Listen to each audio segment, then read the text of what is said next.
നിങ്ങൾ ഈ പലരും മകനെ പോലെ കാണുന്ന വേടനെ, കൂട്ടുകാരനെ പോലെ സ്നേഹിക്കുന്ന വേടനെ ഈ പഞ്ചാര മണിലേക്ക്, ഈ കടൽക്കരയിലേക്ക് കൂട്ടിക്കൊണ്ടുവന്നത് എന്നൊരു ചോദ്യം നിങ്ങളുടെ മനസ്സിൽ ഉണ്ടാകണം.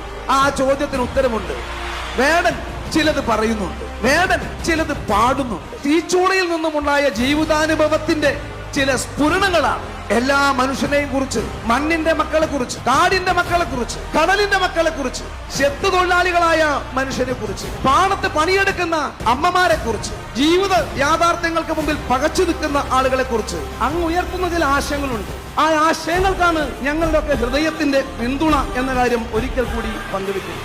ഒറ്റയ്ക്കിരുന്നു കൊണ്ട് വഞ്ചി തുഴയുന്ന ഒരു ചിത്രമാണ് മരത്തിൽ കൊത്തിവെച്ച് വേടന് ഷാഫി പറമ്പിൽ നൽകാൻ പോകുന്നത്. തുഴ വേടന്റെ കയ്യിലാണെങ്കിലും വേടൻ, ആ തുഴയിൽ വേടൻ മാത്രമല്ല കൈവച്ചിരിക്കുന്നത്. കേരളത്തിന്റെ മലയാളിയുടെ മനസ്സ് വേടന്റെ കൂടെയുണ്ട്.